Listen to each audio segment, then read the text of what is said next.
Bonsoir à tous, fans de la Juve et fans de football. On se retrouve pour le 11e épisode de ma chaîne YouTube consacrée à l'actualité de la Juventus. Aujourd'hui, le débrief du match d'hier soir contre la Spezia, du coup sur le terrain de la Spezia, conclu sur un score de 3 buts à 2, première victoire de la Juve. Importante. Du coup, cette victoire qui lance désormais la saison de la Juve après 4 matchs sans victoire. La première victoire, du coup, arrive à la 5e journée. Mieux vaut tard que jamais. En l'occurrence, c'était vraiment important de prendre ces 3 premiers points car il y avait quand même urgence avant ce match. 3 buts à 2, donc du coup les hostilités démarrent plutôt bien pour la Juve à la demi-heure de jeu, ouverture du score de Moïse Kean à la 28e minute, donc sur un long ballon de Bonucci, une belle remise d'Adrien Rabiot et Moïse Kean qui va conclure une frappe en début de surface. Il va se jouer de deux défenseurs sur un crochet extérieur, une belle frappe croisée, une belle finition de la part de Moïse Kean qui signe son premier but sous du coup sa nouvelle saison avec la Juve par rapport à son retour du coup à la Juventus dans son club formateur. La Juventus du coup encaissera rapidement le but de l'égalisation par Jazzy, une merveille de frappe dans l'angle de la surface, bien laissée naïvement par la défense de la Juve, notamment par Danilo, qui laissera le loisir et le temps de Jazzy de vraiment préparer, armer sa frappe. Une belle frappe sur la lucarne opposée, un très beau ballon enroulé. Rien à dire, ça fait un partout à la mi-temps. Et la Juve va se faire peur, la Juve va se faire très peur. Suite à un corner, un ballon anodin, balancé comme ça, entre guillemets, dégagé par la défense de la Spezia. Ce qui donne le loisir de Yannis Antist de partir pas tout seul au but, parce qu'il y a Bonucci et De Ligt quand même qui veillent quand même, qui sont très proches de lui. Mais Antis va faire parler sa technique et complètement endormir Leonardo Bonucci. Et suite à ça, une superbe frappe au premier poteau. Encore une fois, on se demande si Chechny aurait pas mieux anticipé cette frappe au premier poteau, pardon.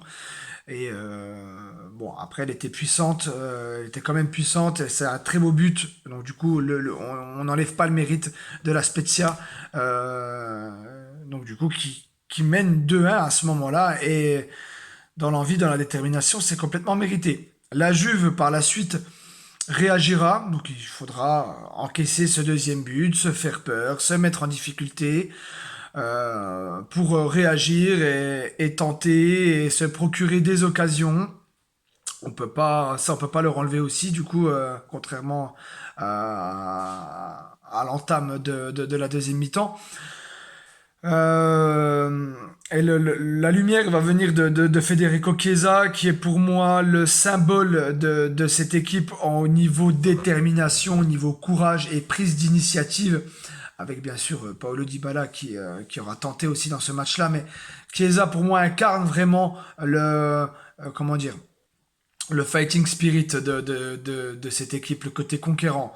Du coup, à ne pas lâcher, et ça se traduit du coup sur son but à la 65e minute, sur un ballon, un cafouillage. Il récupère le ballon, un petit toucher qui permet d'éliminer le défenseur et se retrouver seul face au gardien. Et en taclant le ballon, il poussera le ballon dans le but de la Spezia, ce qui fera 2-2. Et la Juve par la suite renversera complètement le score à 3 buts à 2 sur un corner, un ballon encore qui traîne dans la surface, un petit cafouillage et ça revient dans les pieds de Matthijs de Ligt qui signe son premier but d'une belle reprise de volée pour dire. Du coup au premier poteau, ça fait 3 buts à 2.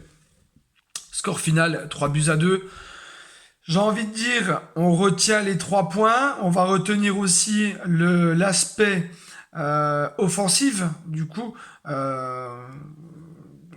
ces 3 buts quand même ne sont pas le fruit du hasard. La Juve a été les chercher. Non, ce qui m'inquiète vraiment, c'est l'aspect défensif. en général de l'équipe. Je mets pas la faute que sur la défense de la Juve, comme dirait mon frangin.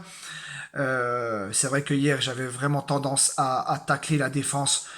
La Juve en est quand même à son 19 matchs en prenant minimum un but dans ces 19 derniers matchs, ce qui est quand même très inquiétant, très alarmant pour une équipe du standing de la Juventus. En toute objectivité, je dis pas ça parce que je suis supporter numéro un de la Juve, mais quand même c'est très très très inquiétant. Quand même, on n'a pas eu ces dernières années, même quand ça allait dans le mal, même quand ça allait très très mal. On n'avait pas l'habitude de voir la Juve encaisser autant de buts, même s'il y a eu l'année dernière une saison très difficile, ou avec Sarri aussi également, la Juve encaissait des buts, mais il pouvait quand même se passer des séries de 2, 3 matchs avec quelques clean sheets quand même. Là, c'est pas le cas. Minimum un but par match, si ce n'est pas deux, ou quoi. La Juve a des gros problèmes dans ce secteur de jeu-là. Encore une fois, on est en début de saison. On est au troisième entraîneur en 3 ans. Il doit y avoir des automatismes, pardon, j'en perds mon latin, qui doivent renaître au sein du groupe. Ça ne se fait pas en un jour et ça prendra peut-être du temps. Donc du coup, de retrouver une sérénité défensive. Seul l'avenir nous le dira. En attendant, tournons-nous vers l'avenir. Il y a 3 points qui ont été pris, tant mieux. C'était important encore une fois de gagner contre la Spezia. Et en espérant que ça va donner du coup la confiance pour ce big match de Ligue des Champions mercredi 21 h à l'Allianz Stadium contre le tenant du titre du coup de la Ligue des Champions, le FC Chelsea. Du coup, un très gros match en perspective, en tout cas, on le souhaite. Et après, du coup, il y aura dimanche à 12h30 la réception également de la Sampdoria de Gênes. Donc voilà. Je vous invite dans les commentaires, ce serait bien de jouer le jeu, de laisser aller vos questions ou vos remarques. C'est-à-dire que j'aimerais bien connaître votre avis pour vous. Quel serait le facteur, quelle serait la solution pour que la Juve règle les problèmes défensifs et le problème général au sein de la Juve? Quelles seraient pour vous les solutions mercato, les solutions techniques, tactiques? Du coup, donc ça m'intéresserait d'avoir votre avis. Même si vous n'êtes pas supporter de la Juve, d'un œil extérieur, ça serait intéressant aussi pour moi de savoir ce que vous pensez. Donc voilà, il est temps pour moi de vous quitter et de vous revoir très très vite pour le débrief du coup de Juventus-Chelsea la semaine prochaine. Excusez-moi, je rectifie. Il y aura la Samp dimanche à 12h30 et mercredi prochain, bien sûr, le match de Chelsea. Je me mélange un peu les pinceaux, mais j'y arrive. Voilà, je vous promets d'y arriver. Je vous remercie encore pour votre soutien. N'hésitez pas à vous abonner à la chaîne si ce n'est pas encore le cas et de mettre un petit pouce bleu sur cette vidéo. Du coup, je vous souhaite un bon visionnage. Je vous souhaite une belle semaine à tous et je vous dis à très vite. Voilà, gros bisous. Ciao l'équipe et fino alla fine. Forza Juventus. Ciao, ciao tout le monde.